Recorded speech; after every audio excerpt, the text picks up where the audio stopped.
galing sa puso yun, ma. Anong galing sa puso? Hindi normal sa'yo ang pagpapakabait. Alright mga idol, tuturuan ko nga pala kayo ng tips kung paano gumala nang walang iniisip. Madalas nyo ba itong naririnig? Saan ka na naman pupunta? Wala ka pang natatrabaho, aalis ka na naman. So ito, tip number 1 is bulahin mo siya. So yun guys, ito nga pala yung mother ko. NANI? Ang ganda ng mama ko. 君の虜になっ Ba't lang yan naman, ma? Sabagay, okay lang, sexy ka naman.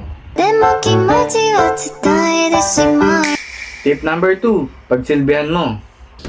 Sorry ko. お前はもう死んでいる。何？ Ayoko. Parang may kapalit naman yan. Wala! At pangatlong tip, kapag nakita mo siyang nandyan, magpakitang gilas ka.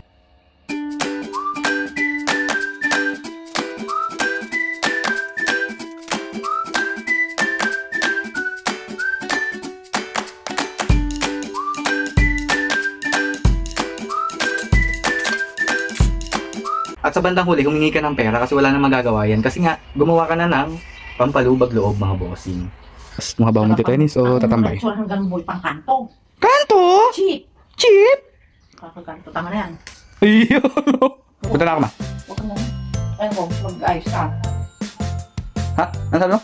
Mag-ayos ka ako. Oh, dahan-dahan lang ako magpatakbo. Sana ay may matutunan kayo. Inaya kasi tayo ngayong araw ng isang EAFX mga pare. Kaya kailangan natin gawa ng paraan yan.